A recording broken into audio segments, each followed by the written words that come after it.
Good, and so for the second talk of the session, we have Lucas Einig, who will tell us about efficient deep learning approaches to radioastronomy. You have 15 minutes. Thank you. So my name is Luca. I'm a third-year PhD student in IRAM Grenoble, and I'm studying the ISM. And so today I will take up the challenge to presenting my work in both radioastronomy line cube denoising and astrophysical model emulation in 12 minutes. So the dataset that I use is the dataset acquired for the Orion Large program we had the IRAM 30 meter telescope in Granada. It's about 1,000 hours of observations.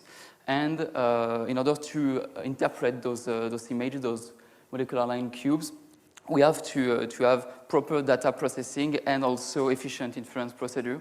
So in the presentation, I will tackle both issues. The dataset is composed of about 30 molecular line cubes. They are spatially and spectrally resolved. They have about 1 million profile and 240 velocity channel by cubes. So my presentation, we have two main parts. The first part will be about denoising. And once we have a denoised version of the cube, we'll be able to make inference. And for that, we have to emulate astrophysical model in order to speed them up. It will be the second part of my presentation. So about denoising is really important because it permits to increase the signal-to-noise ratio, and it can lead to discoveries. And this is also necessary in order to highlight the relation between physical parameters and molecular lines. And generally, in the hyperspectral community, we are studying Earth remote sensing cubes, and the method that is the more useful to denoise a cube is the fully connected autoencoder. So we can process all the profiles, which mean all the pixels of the cubes, and we encode that in the bottleneck, and then we reconstruct the input profiles, and we hope that the noise has been filtered out during this process. The problem is that the cube in radioastronomy are quite different from the cubes in the Earth remote sensing community. So the first thing is that the noise is pixel dependent, spatially and spectrally correlated, and this is not the case for Earth images. The second point is that unlike Earth remote sensing cubes, we have a very low information redundancies, and this can be illustrated with those images. The first one is the correlation matrix of the 13 CO molecular line cubes, and the second one is the one of the Indian pines cube, which is quite common in this community. And we can see that they are quite different. So a lot of channels that are correlated, they have information in common in the second panel, but it's not the case in the first panel where the information redundancies is close to the diagonal. So the proposition in order to tackle these issues is to change the loss function using a prior which is taken from a three-dimensional segmentation method. So we change the loss function in order to have two terms. The first term can be activated if we think that voxel is probably a contained signal plus noise, and the other term is activated if we think that this is only noise. So the network is able to correct this prior, just a prior, in order to help it to do a proper denoising. There is another issue that can be we have to tackle this issue too. This is the fact that distant channels share almost no information. We see that the information redundancies was close to the diagonal, which means that most of the weight in the networks will be useless and sometimes even counterproductive, because the network will try to encode velocity channels that has no information redundancy, so they cannot be encoded together. So we'll propose this architecture where we permit the network to encode only the velocity channels, which means the input that are close to each other. This is a little bit related to convolutional neural networks, but we don't make the hypothesis of invariance by translation, which is an hypothesis that is made with a convolutional neural network. It's not the case here. So we have this architecture we called a locally connected autoencoder. In order to compare our result with the state-of-the-art method, we choose ROHSA, which is a spatially constrained Gaussian fitting method, which can be used to do denoising, because if we encode and that we construct the signal, it can be interpreted as denoising. And we obtain this kind of difference. The first row is a result with the autoencoder neural network. The second one is with the Gaussian fitting method ROHSA. And we can see that the signal in the third column has been distorted with ROHSA because in some regions the profile are not Gaussian. And ROHSA makes the strong hypothesis that all peaks are Gaussians, and though in some cases the signal is distorted, this is not the case with the autoencoder, especially thanks to the prior loss function that says that if the signal is a little bit weird with high signal-to-noise ratio, it's better to not try to denoise it instead of distort it during the process. In some other velocity channels, we can have this kind of result where the residuals are quite similar for ROHSA and the autoencoder. All right, so now that we have a denoise version of the cubes, we want to interpret them, and to that we need to use numerical simulation in order to compare the data to the theory. And the problem is that generally the computation time of those models can be prohibitive for inference procedure, especially for Bayesian procedure that needs to have a lot of calls to the simulations. So usually the solution that is chosen by people in the industrial community is to use interpolation methods. You just compute a grid and then you interpolate between the points. A second possibility is to use a regression-based approximation, for instance, using random forests, k-nearest neighbors, or even neural networks. But in the literature, we can see that this is used for networks, for simulations that are less complex, so they are faster and we can have a lot of data in order to do this.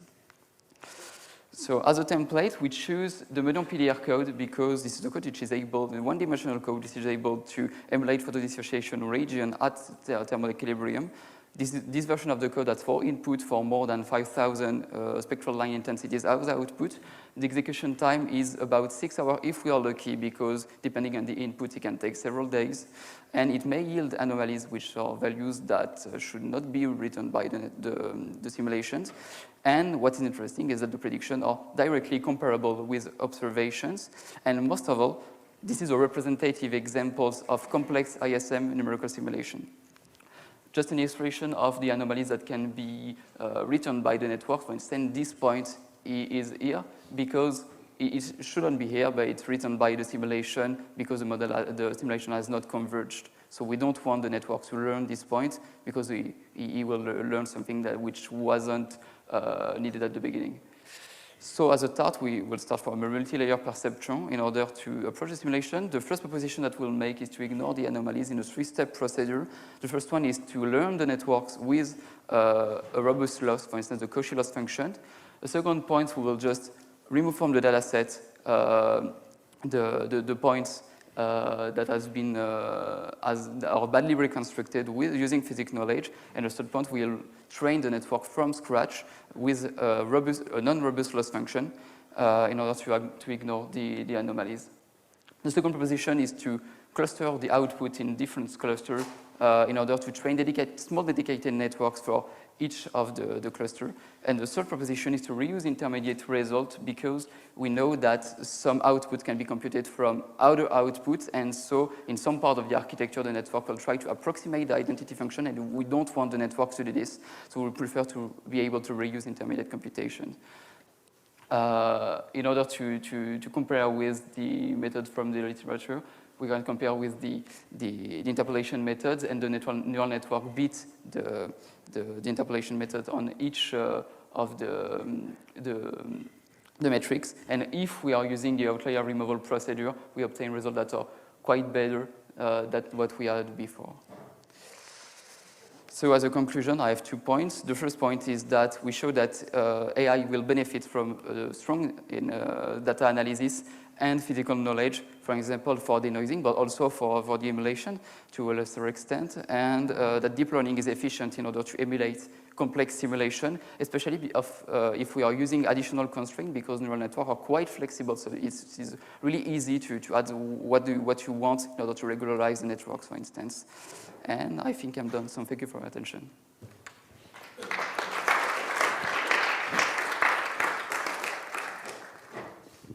Thank you very much, Lucas. We have time for questions.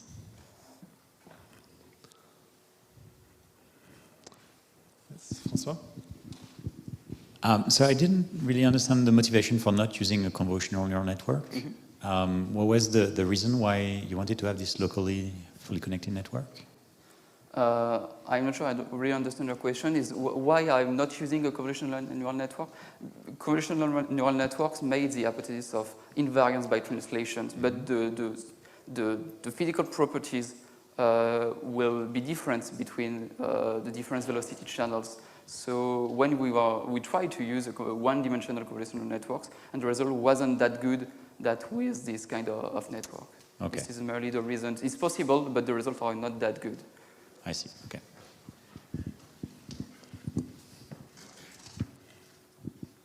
Good. A question online? No? How about New York? Peter. Thanks for the talk. Another question on the architecture you're choosing. You say that locality is important and you have these extra penalty in there. Have you tried a UNet, which is essentially an idea of preserving locality information in a CNN architecture? So the standard CNN might not work, but the UNet actually preserves some of the elements you feel are missing. That's a good question. I didn't try the UNet to be honest, but it's a good proposition. Any other questions?